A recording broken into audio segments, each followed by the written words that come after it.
Well, let's go ahead and get started. Welcome to What's New and Changing in ITIL 4. My name is Erika, Flora. I'm one of the principals here at Beyond 20.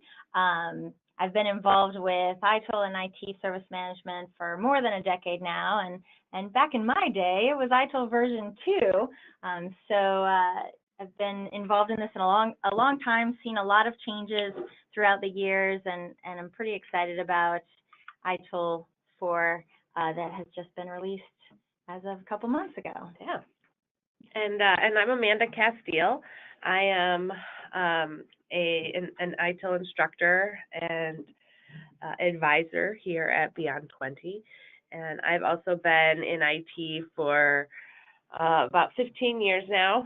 And before I came to Beyond 20, I worked in as a consultant in the federal government. And Erika and I have both been teaching ITIL 4 classes for about 2 months now, and we're very excited about the changes and about the content. Yeah, absolutely. And we do a lot of other kinds of training here at Beyond 20, and Agile and Scrum and DevOps and that kind of thing. So it's pretty exciting to see a lot of things from other frameworks that are used within IT and across organizations. For the first time ever, really starting to be integrated into the ITIL book. So it's pretty cool. And both Amanda and I have had the really good fortune of being involved in helping write one of the ITIL 4 publications that will be coming out later this year, called ITIL Leader, Digital and IT Strategy. I'll be serving as lead editor on that, and Amanda is one of the authors of the book. So yeah, we're super excited. So any questions, feedback that you have, we love it, and yeah, more exciting stuff to come later this year. So just to tell everybody a little bit about Beyond 20, for those of you who are not familiar, what we do, as Erika mentioned, is we're a training organization. We provide not just ITIL training, but also Agile, Scrum training, DevOps training, along with PMP training, and we have a whole slew of security trainings that we offer, including from Security Plus all the way up to CISSP. In addition to training, as an organization, we also provide consulting on anything that we teach. So we provide consulting, and we help our customers implement anything that they learn about in class. All of our instructors are also consultants. So whenever we're not in the classroom, we are working with our consulting customers to help them implement processes, improve processes, implement organizational change, all kinds of great work that we do with our customers. And then, as you see on the screen, there are a number of tools that, as a company, we can also help implement, including Sharewell, which is an ITSM tool, and Bomgar, Firescope, Microsoft Project. What are some of our other tools that we can help with, Erika? Yeah, there's a number of them. OpsRamp is one that's really interesting that we do a lot of implementations around artificial intelligence and that kind of thing. And really, as an organization, though, tools we really see as a means to an end, and helping an organization at the end of the day transform how they work. And so that's really what we're passionate about, is helping organizations get better each and every day. Great. Also, as a side note, for those of you that are PMP certified, we will be sending out information at the end of the webinar around how to claim your continuing credits for attending this webinar. So I know that's always going to be a question that people ask. And we will also post this recording on YouTube for your watching pleasure later on. Tell your friends. Also, Amanda and I will be telling jokes periodically throughout the hours, so just be forewarned. All right, so let's talk about what's changing and when. So invariably, there's folks that are on the call that I'm interested actually to know how many of you are have already been through ITIL version 3. So feel free to put that into the chat window if this is something that is completely new to you and new topic. Let us know on that as well. That will be really helpful. But invariably, the question that comes up from folks that have been through previous certifications with ITIL, whether it be version 3 or earlier, the question is, hey, is the stuff that I just learned, is that still valuable? Is that still relevant? And ITIL 4 is not meant to be a replacement. They didn't pull everything out and then introduce new things. They really overlaid additional information around ITIL 4, but it's not a replacement. It's really meant to be thought of more as an evolution. You know, for those of you that have been through version 3 training, the last time that there was a publication of the books was in 2011. And as we all know, technology changes a little bit more often. A little bit. Than that. So really what they've done in ITIL 4 is modernized what's in the books, pulled in a lot of things around what IT organizations and organizations in general are actually doing. So there's a lot more talk around lean concepts, agile concepts, DevOps concepts, emerging and existing technologies that didn't otherwise exist back when the books were last published. So pretty exciting stuff. Again, everything from ITIL version 3 is still relevant. There was nothing that was necessarily pulled out. You'll see that it was added to. And some of you may have heard this joke. It's totally date yourself when I say this, but if anyone remembers the Tootsie Roll Tootsie Pop commercials from like the 80s, where they said, how many licks does it take to get through a Tootsie Roll Tootsie Pop? And the owl is like, a 1, a 2, a 3. Just think of ITIL version 3 as the nougaty center. They've added a lot more around the outside. Yeah, folks that have been through version 3 training will find that that it's a really nice complement to what you already know. Now, ITIL version 3 certificates or certifications don't expire necessarily, but ITIL version 3 will be sunsetted in the middle of 2020. And what that means is you won't be able to take and be certified in ITIL 3 anymore. If you are certified, you're still certified, but they won't be issuing new examinations at some point during 2020. Yeah. Okay, and for those of you that may have missed the release, ITIL 4 was released on February 28th, and it was just ITIL 4 Foundation.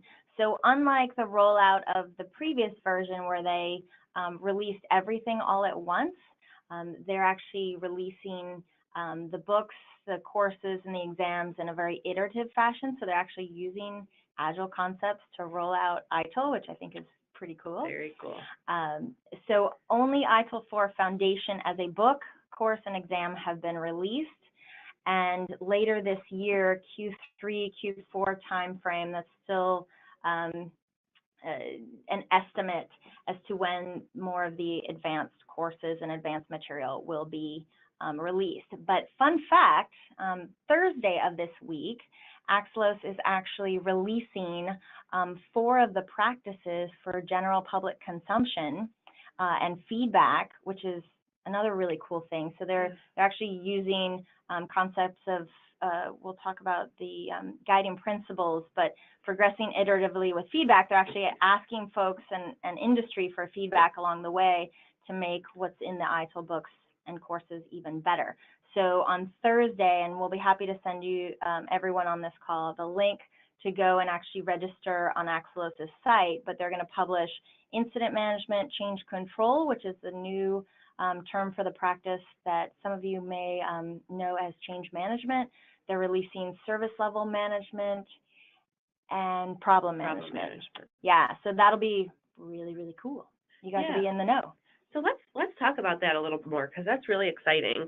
So in ITIL version 4, which is a little different from version 3, like Erika said, there is an ITIL 4 Foundation publication. So you can purchase a book, and that book has everything that you'll learn in in ITIL foundations. And this is a little different from the approach that Excelos took with version 3, that there's not a lot of detailed information in that book about every practice, like, for example, incident management. So the new approach, which is more agile, and the whole idea is to be able to keep the material fresh and updated, is that anyone who takes an ITIL 4 course and passes their certification, which we offer as a guarantee at Beyond 20, will receive a 1-year free subscription to my ITIL, and you will be able to access all of the information through that subscription, all the information that Erika just talked about. And they will eventually be releasing information on all 36 ITIL 4 practices. Yep. Yeah, so it's a whole different approach, and I think it's a smart one too. Like Amanda was saying, they're going to make information available online for everyone, but then it also allows them to keep everything a lot more current than updating things once a decade, which is not so great. Yeah. Cool. So for those of you who have not seen this before, this is the ITIL 4 certification path. What they've done is they've really simplified the ITIL 3 certification path, which Amanda will talk about here momentarily, and just pared it down to foundations, if you look at the gray bar at the bottom. And then there are 5 courses at the advanced level, which will be available later this year. And they're really interesting titles and interesting content of what we've seen so far. So we'll just kind of work our way from left to right and explain all of these at a high level. Again, feel free to use the chat window. We may not get to it in the middle of the webinar, but we'll leave a lot of room at the end to talk through any and all questions that you have. So feel free to put those into the chat window. But if we go from left to right, you'll see that there are 3 dark blue boxes called ITIL Specialist. The first one is called Create, Deliver, and Support. This is for organizations that are focused on organizational and operational excellence. So how do we get better at the basics? How do we get better at the operations side of things? So really interesting course there. It sounds like it will probably be a little bit equivalent to service operations, right. For those of you that are familiar with that intermediate course in version 3. But that's kind of where the similarities start to end. If you look over to the right of that, you'll see one called Drive Stakeholder Value. This one is awesome. Yeah, there's a lot around how do we make sure that what we build in terms of products and services for our customers meet their needs. It pulls in a lot of Scrum concepts, in particular the role of the product owner. How do we understand the vision that the customer is communicating to us? What else, Amanda? Really looking at things from the customer point of view. Really, if I'm pulling from the guiding principles here, really focusing on value and thinking about, as a customer, as a consumer, what does the service look like to me? What is my journey through? What is my path to value?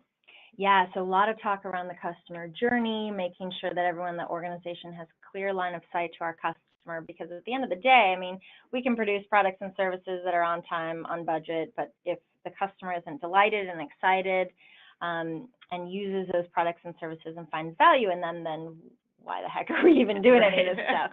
So lots of really great tools and techniques, modern tools and techniques around driving stakeholder value. Yeah, Amanda and I get really excited about this one because we saw some really cool things that are coming around this class. Then there's another one called High Velocity IT. So how do we deliver great products and services and do so quickly?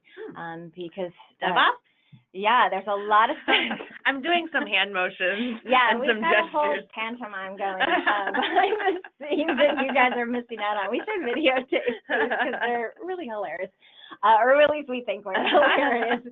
But High Velocity IT, yeah, lots of DevOps, lots of agile, organizational agility kinds of concepts into this one. Automation. Yeah, and there used to be a saying that the big fish eat the slow fish, and now the saying is, and it really has always been this way, is that the fast eat the slow. And so how do you do so without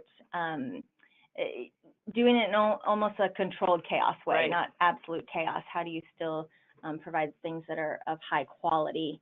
And just because you're going fast doesn't mean you deliver crap. So, Yeah. yeah. So if you look over to the right of that, there's 2 gray boxes. That is the same course, same book or same publication called ITIL Strategist. This one is focused on how do we, once we have a vision for where we're trying to go, how do we make sure that we deliver that, we improve upon that. So really interesting publication. And then the one that Amanda and I are most excited with, because this is the one we're working on, is over to the far right called ITIL Leader, Digital and IT Strategy. And that's all around how do we use technology to change how we fundamentally work as an organization and deliver products that really solve customer needs. Do you want to expand maybe on that? That's like the whole idea of a digital transformation, right? Mm-hmm. So, so how do we as an organization choose to adapt or adopt emerging technologies? What does that look like to us? How do we organize around that? How do we drive organizational change? And how do we look for new value streams to deliver our products and services to our customers? Yeah. Yeah, so some really interesting things coming from that. And it's really the stuff over on the right. If you look at the 2, there's actually 2 orange boxes. On the left, it says managing professional. On the right is strategic leader. And the 2 under strategic leader are really meant to be more at a high level, driving change, coming up with a vision, and then helping make sure that vision is executed. So the 2 gray boxes are the same book. They're the same course, ITIL Strategist. When you take that course and the exam, it can help you get towards the designation called strategic leader or the designation called managing professional. So yeah. So if I'm a leader, if I'm an executive, say in IT, I may not need to take all 5 of these courses. Is that what you're saying? Yeah, and you probably won't. They're definitely for different audiences. Awesome. So then I would probably just stick with taking 2 courses, and then I would earn the title of a strategic leader. Mm-hmm. Now, could I earn both? Absolutely. Great question, Amanda. Awesome. Oh, my goodness. So on the left, managing professional, there's actually going to be a bridge course. So for those of you that have some intermediate classes, and I'm probably stealing some of Amanda's thunder when I say this, but that's okay. I'm a thunder stealer. You will actually qualify to be able to take it's looking like a 5-day managing professional bridge course that will cover the topics in each of those 4 courses on the left, and allow you to get that designation by taking just 1 course. So if you take the bridge course to get to managing professional, and let's say you also want to get strategic leader because it sounds amazingly cool, after your name, then it assumes that you've taken ITIL Strategist, so then you only have to take 1 additional course to become ITIL Leader. So for those of you that are on the call that are maybe ITIL Expert certified or have taken a number of ITIL intermediate courses and you have enough credits to qualify for Managing Professional, you would take 2 courses in ITIL 4, one the Managing Professional Bridge and the other one ITIL Leader, to get both designations. There is no ITIL Expert in ITIL 4. The closest thing is the one on the left called Managing Professional. Okay.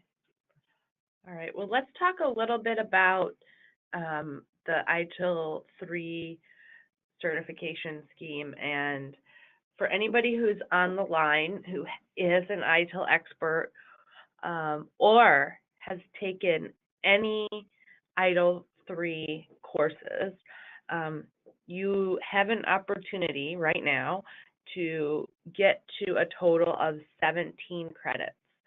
If you get to 17 credits, you will be able to qualify to take the bridge course. You do not have to be an ITIL expert. So if you have ITIL version 3 foundations, you have 2 credits.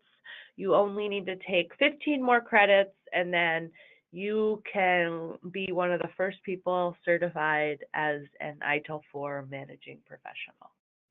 Yeah, and just to preempt some questions that we usually get, there is no bridge class at the foundations level. So if you have ITIL version 3 foundations, you will need ITIL 4.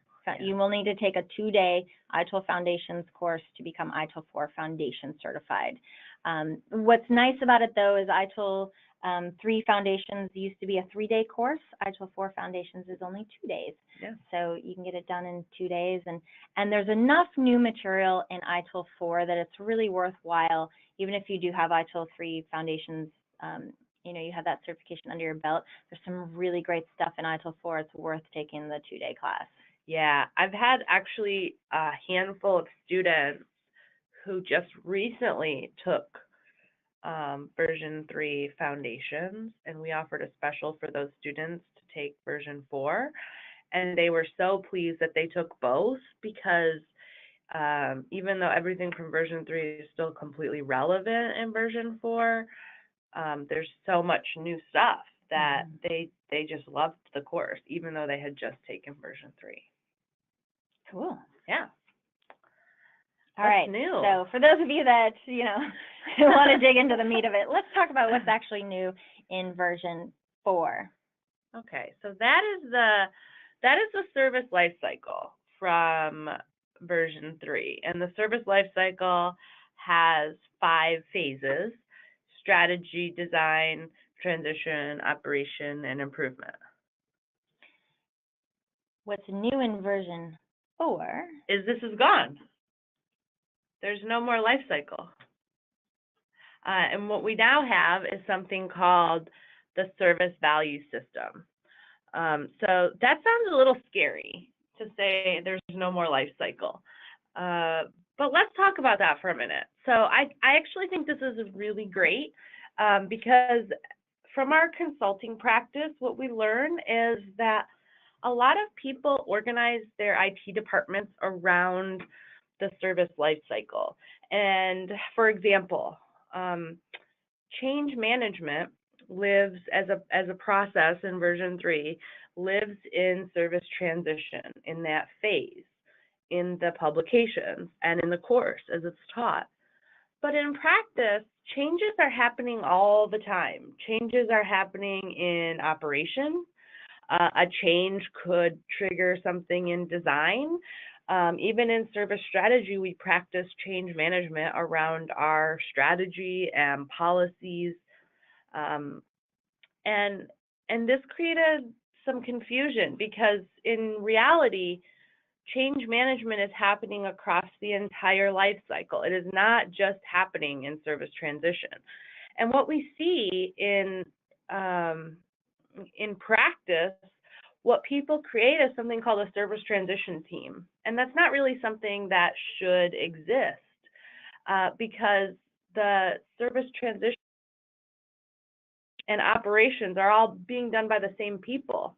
And this is why, partly I think why we have the DevOps movement, is that people's organizations, IT organizations, were misaligned.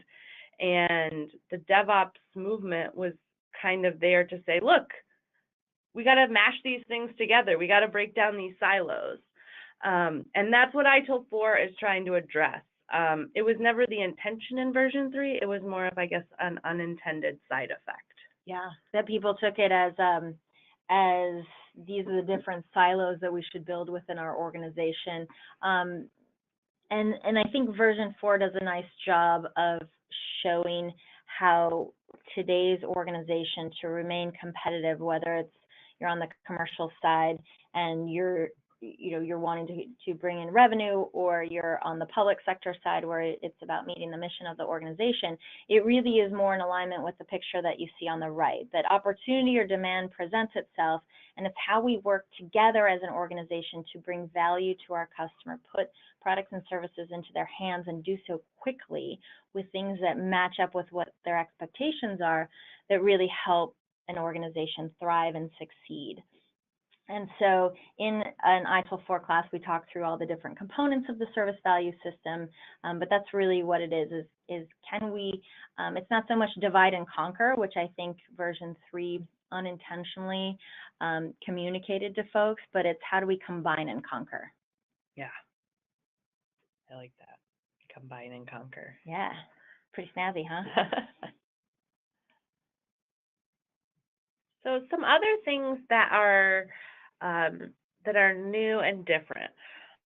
One of the biggest, I guess, just terminology changes is what we used to call a process in version 3, we now call a practice.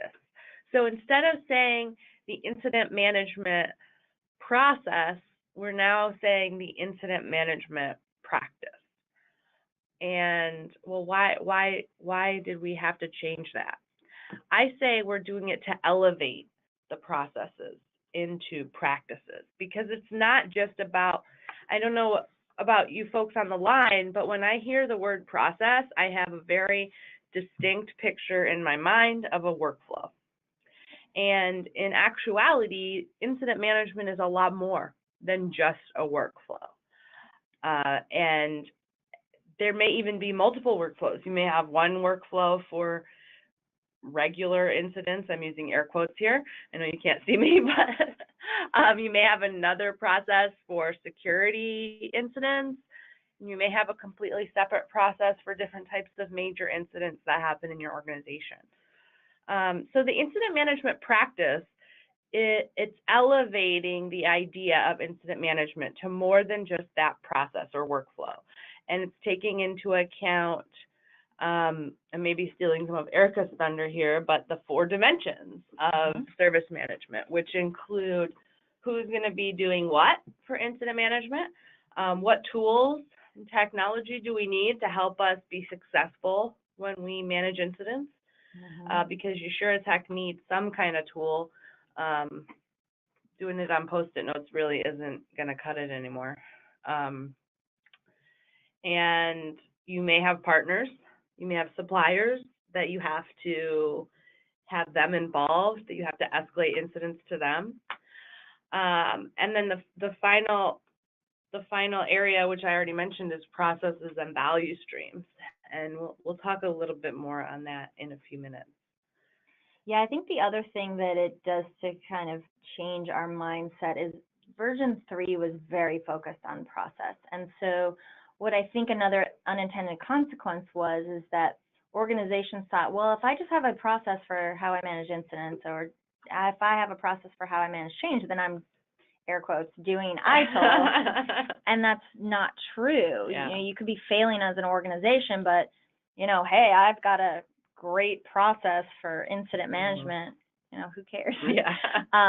It's more, it's a lot bigger than that. And I think practice really speaks to that as well. Yeah, and the other really exciting thing for me, I spent most of my career in operations, managing operation teams, is we now have practices that aren't processes at all. For example, the service desk. So in version 4, we have a practice solely devoted to the service desk, because hey, everybody has a service desk. It's the key, it's the face, it's the central point of your IT organization. And so there's a really heavy focus on the service desk in version 4, which I think is awesome. Cool. So we talked about the service value system. Do we have more to talk about there? The only thing I would really want to mention here is this is kind of an outline for our version 4 foundation course. So when you take if you take a ITIL 4 foundation course, these are the topics we're going to cover. We're going to cover the guiding principles. We're going to talk about what those are. We're going to talk a little bit about governance, but mostly we're going to spend a lot of time on the service value chain, which are the activities that are used to deliver value to the customer. And we're going to spend a lot of time on the practices. So service desk, incident management, change control, problem management, and there's a lot more. We're going to get to those later. And like 31 others. Yeah. Yeah, no big deal. But that's these are the topics that you're going to learn about and how they all fit together in a ITIL 4 foundation course. Cool. So one of the neat things that was actually introduced back in 2016, and I don't know that it was a widespread, like people didn't know that this was released by Axelos back in 2016 in this book called ITIL Practitioner, and there was a whole course. So for us as accredited training organizations, we actually taught a practitioner course, and they introduced this idea of having guiding principles, and they've refined them and released them as part of the ITIL 4 Foundations book, but I think they're really great in terms of helping an organization understand mindset. Yeah. That it's not about trying to implement, at the time it was, 26 processes, depending on what you consider to be a process back in version 3, and coming up with this big monolithic type of program to, quote, implement ITIL and have it spectacularly fail, but really what your mindset should be as you're approaching all of this stuff. I don't know, Amanda, if you have some other thoughts on that. Yeah, I like to use, I like to just use these as an example for someone who's maybe doing some of this stuff ad hoc, but they're really trying to start implementing service management in the organization. So the first guiding principle that stands out to me in that situation is start where you are. I always say that ITIL is like a choose your own adventure, and you can start anywhere you want. And how do you tell where to start? Well, you start where you are. Where are you as an organization experiencing your pain points? What challenges are you facing? What's important to your leadership? So answering those questions is going to help to guide you to figure out where we're going to start on our ITIL journey. And the second one that's very applicable, they're all applicable to any situation. That's what's great about the guiding principles. But when you're implementing ITIL, when you're trying to implement a service management organization practice, you want to progress iteratively with feedback. You're not going to start off with 36 practices in ITIL. We always recommend that an organization start with about 3 to 5 and get them solid and working well and then go from there. But that's the great thing about the guiding principles is every single guiding principle is really applicable to every situation. So as you learn more about them, I think everyone kind of learns to love them because they're helpful all around. Cool. And then we have the service value chain.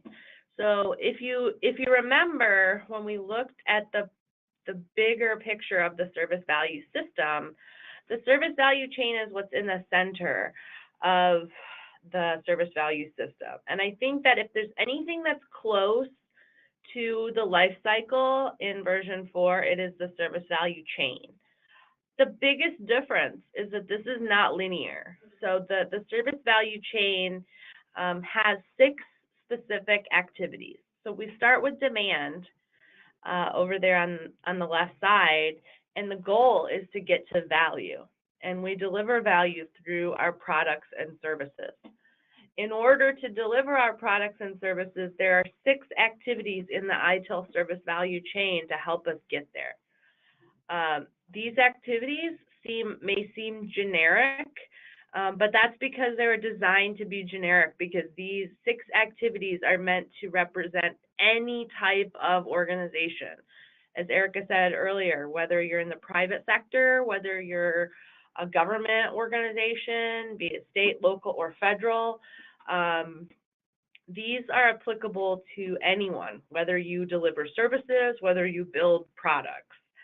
And the whole idea behind the service value chain, and this will make a lot more sense if you attend a public course, is that these activities can happen in any order. So you don't have to start at plan.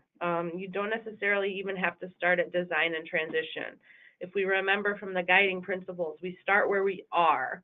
and that will help us get through the value chain and get to our products and services.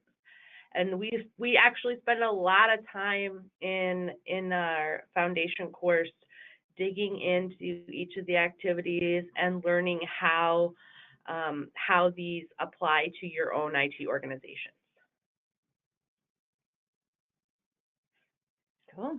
Yeah, and then we have the 4 dimensions, which I kind of talked about a little earlier. Yeah, so those of you from version 3 that remember something called the 4 Ps of service design, people, products, processes, and partners, has been expanded, and I really like Amanda's word of elevate. It's been elevated to this idea of 4 dimensions of service management, that there's a lot more than just even the 4 Ps. There's a lot more than just process. Like we were saying before, there's a lot of emphasis in version 3 on having good processes in place. And if you look at the bottom right, processes is just one of the many things you have to think about as an organization. When you look at, well, in no particular order, they are numbered, but organizations and people, there's a huge human aspect of how we work, how we're structured as an organization, and actually also on the left, we've got partners and suppliers. So all the left are my humans that have to be considered. Information and technology and how information flows also has to be considered. And then there's all these other factors that play into creating really good products and services. The one thing that I'm most excited on this picture to see in version 4 are these 2 words called value streams on the bottom right. And for those of you that are not familiar with value streams and value stream mapping, that's the thing that I think our customers get most excited about, because value streams are about how do we take from a customer, let's say, putting in a request, how do we go from that request to actually delivering value, and how do we make sure that we as an organization are concerned and focused on improving all those steps in that value chain to get from point A to point B. Not just are we busy as an organization, but are what we focused on, are those value add or those high value activities? Are we doing high value activities more so than stuff that's very low value? So I've seen a lot of our customers as part of whether it be organizational transformation or digital transformation, taking the time to map out those value streams and bring visibility to them is so compelling and can be an accelerator for any sort of organizational transformation you're trying to do. Yeah, and the 4 dimensions, including looking at your value streams, these are meant to be applied in all aspects of the service value system. So looking at the service value chain, you will take into account the 4 dimensions. Building out your practices, you will look at the 4 dimensions. And these, just like Erika said in version 3, these will really help you to take a holistic approach, which is very important. A lot of times our customers can tend to focus too much in one area. So that's one of the things that we always try to help them with. And before you implement a tool, make sure you're looking at your processes, make sure you're looking at your people and your skills, and making sure you're taking that holistic approach. Cool. So for those of you that are familiar with the processes, there used to be 26 processes. There are now actually 34 practices. So a bunch more has been added. We tried to make it consumable. We also will send you some information. For those of you that are familiar with ITIL 3, we've got a whole giant blog article on all the things that have changed from version 3 to version 4 that we'll send you a link to, but we tried to make it so that this was somewhat readable on a slide. So we'll talk through, there are 3, if you think of them kind of almost like buckets, there's essentially 3 buckets that each of the practices fall into, and those buckets generally are based on where those practices came to be or the origin of those practices. So things that came to be outside of the traditional ITIL books fall under this bucket of general management practices. So we'll just kind of step through, and I'll show all the ones on the general management practices. So some of these for you may feel familiar that have taken a version 3 course. Anything in orange is brand new. So there's some really interesting ones here. There's a whole practice around organizational change management. How do we help our organization transform and accept the changes that they're trying to make? There's a whole, I mean, this is near and dear to my heart to see project management as a practice. That was really missing in version 3. Yeah, and so this is where a lot of my background is project and program and portfolio management, so that's exciting to see. And then the one at the bottom, workforce and talent management, I think is pretty great because it goes back to this whole, you know, it's humans in an organization that help us get better, and so how do we manage our people? Yeah, inspire our people, develop our folks. Skills. Yeah. Cool. And then, of course, we have some oldies but goodies here. Continual improvement, knowledge management, relationship management, financial management. These are all processes that may look familiar from version 3, but some of them have different names, but the same concepts are still applicable. But again, we're now referring to them as practices. Cool. Let's talk about service management practices. So these might feel very familiar to some of you because you will have taken them in ITIL version 3. I think that's the last one. No, there's one more. So anything in orange, again, is new. So there's a brand new practice around business analysis, which is really interesting. Service design and service desk, even though they're in orange and we say that they're new, they did exist in version 3. They just weren't differently. Yeah, they were different. So service design was a phase. Service desk was a function or a team of people. So they're a little bit different. And then the stuff in blue did exist in version 3. It just existed differently. So for example, if you look towards the middle, you'll see that there's release management. This used to be called release and deployment management, but with the rise of Agile and DevOps concepts, they've actually separated them into 2 separate practices. So release management is its own practice and deployment management is its own practice.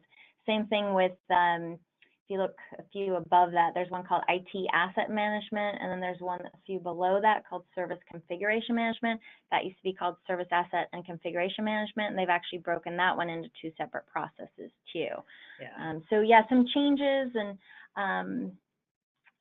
I think they're all really exciting changes, and if you come to class, we'll talk about, we'll get into the difference between asset management, configuration management.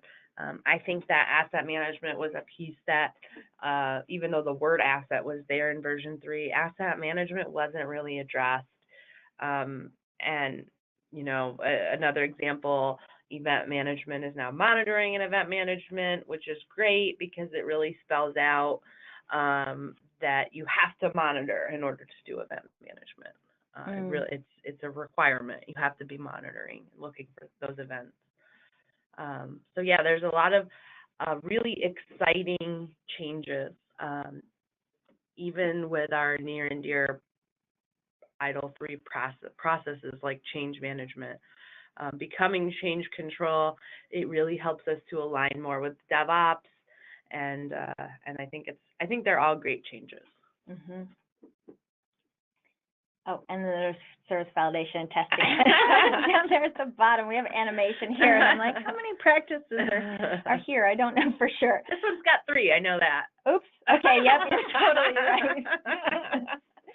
So yeah, so these are new or changed things that did not exist in version 3. So deployment management, like we were talking about before, but then there's a whole practice around infrastructure and platform management, and then one specific to software development and management. So exciting stuff afoot. Very exciting. All right, so we just have a couple more slides and then we'll turn it over to questions. I can see that we've got a bunch of questions streaming in, so we'll leave the last 10 minutes for that. So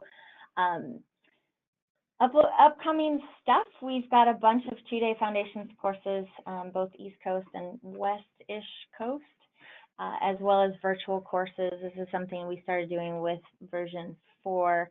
So if you want to take a virtual course and you want to stay at home in your pajamas or take the course from any city, join us. Join us. Yeah, do that. Or we'd love to see your shining face in class. That's true. Classroom is best. I think for the learning experience, we do a lot of just interactive activities, and just the learning that you get in the classroom is awesome. It's not a boring 2 days. No, it's more jokes like this. Yeah. Are these jokes? I don't know what these are. But yeah, so that's our courses. We also have a whole webinar coming up on June 6th just on value streams and how you build them, how you create them. Those are the same words, how you create and build them. How you use them. How you use them, yes, how you communicate them. What the heck are they even? Yeah, so we'll spend a lot of time talking through value streams and how you use that concept to truly drive organizational agility. So that's going to be a really cool webinar. Yeah, so we'll talk about how you do that, how you automate it. Yeah, so we're pretty excited about that one. Back to join us for our next webinar. That one will be $5 though. I'm just kidding. No, it's free, just like all of them. All right, so any questions, we'll go through the list, but here's our contact information. You can find us on social media, email, phone. Our blog is, I think, pretty good and about to get really even better. Lots of resources for free on our blog, lots of templates, so just head over to beyond20front/blog. Our YouTube channel has lots of great videos as well, and for those of you that need PDUs to maintain your PMP certification, we've probably got about a dozen webinars that you can watch there and report for continuing credits. So good. So let's look at our questions. Okay, so lots and lots of stuff. So Jessica's asking, I have taken ITIL V3 Foundations and CSI. Where do I go from here? Oh, Jessica, I think that the best thing for you to do is to give our office a call or email us, and we can talk to you directly. One thing that Beyond 20 has right now is something called a training passport, and you could buy a training passport at a great discount than what you would pay to just sign up for all the classes individually. And what that training passport will give you is all of the credits you need in version 3, and we'll get you there. Once the bridge class comes out, that will also be included. So buying a training passport from us will get you all the credits you need to get to 17 credits and the bridge course once it comes out. Yeah, and I think it's about 30 or 40% cheaper than buying them individually. So if you have CSI, that gives you, 3 credits plus 5 credits, so you need, oh gosh, I promised myself I wouldn't do no math. I would do no math. 12 credits? You need 12 more. Yes, that sounds right in my brain. So if you don't take the rest of your version 3 credits, basically you'll still have CSI, but you'll have to start over from scratch in version 4. You have to take version 4 foundations, and you'll have to take all 4 to 5 intermediate courses. So we are recommending to all of our students and all of our customers who have any version 3 credits, try to get to 17 credits before the bridge class comes out, and then you'll be able to sit for the bridge, and boom, you'll be one of the first people in the world as a managing professional. Do you know if there's going to be a bridge exam for ITIL 3 experts? So that is the managing professional bridge. It will likely be 5 days with the exam. Once you pass the exam, you automatically become ITIL 4 managing professional. So that's the path for if you are ITIL V3 expert. So why are the courses in gray? That's because that's the picture, or that's the color that was picked. I think, the question may be that that's the same course. So that one course that's in gray. It's in a lighter gray. It overlaps with both tracks. So there's a total of 6 boxes, but there's only 5 courses. So the ITIL strategist course you have to take, whether you're going as a managing professional or as a strategic leader. And guess what? You don't have to take it twice if you want both designations. You only have to take it once. Yeah, it's kind of confusing when you see it the first time, but it's Yeah. the same exact course. They're just trying to put it in a different color so that it shows that it can contribute to both. Yeah. Yep. Yeah, it straddles the two. Can ITIL experts of version 3 take the bridge exam to directly get to strategic leader? No, you cannot. It will get you to managing professional, and it will include that strategic leader course, so you only have to take one other course to get strategic leader, but there is not a bridge directly to strategic leader. Yep. What is the equivalent of ITIL expert in version 3? Managing professional. Yep. You need at least 17 credits from the ITIL V3 schema. Yes. That is true. And there's a question, so Alan's asking, doesn't the service life cycle from version 3 align to the service value chain? The SVS is noted within service strategy, but it is referred to as a service value network. Yeah, so the service value system, it is mentioned briefly in version 3, but not really mentioned at all in foundations, and really just mentioned very briefly in strategy. And so I've seen this both ways. I actually agree with Alan that the service life cycle does align very closely with the service value chain, but there's a lot of information out there from Axelos that says that it aligns with the service value system. So I would say that it can kind of go either way there. Interesting. Yeah, I see it as more of a one-to-one to the service value chain. Yeah, but I do too. Yeah, but one is contained within the other, like a nesting doll. Exactly. So kind of both. It's both. Yeah, exactly. Okay, so Daniel's asking, are we going to get a link to this recording? Yes, as long as the planets align and we're able to get it uploaded. And we did hit record at the beginning, so you should see this hopefully within a few days up on YouTube. So you can go back and rewatch it or tell your friends. So let's see.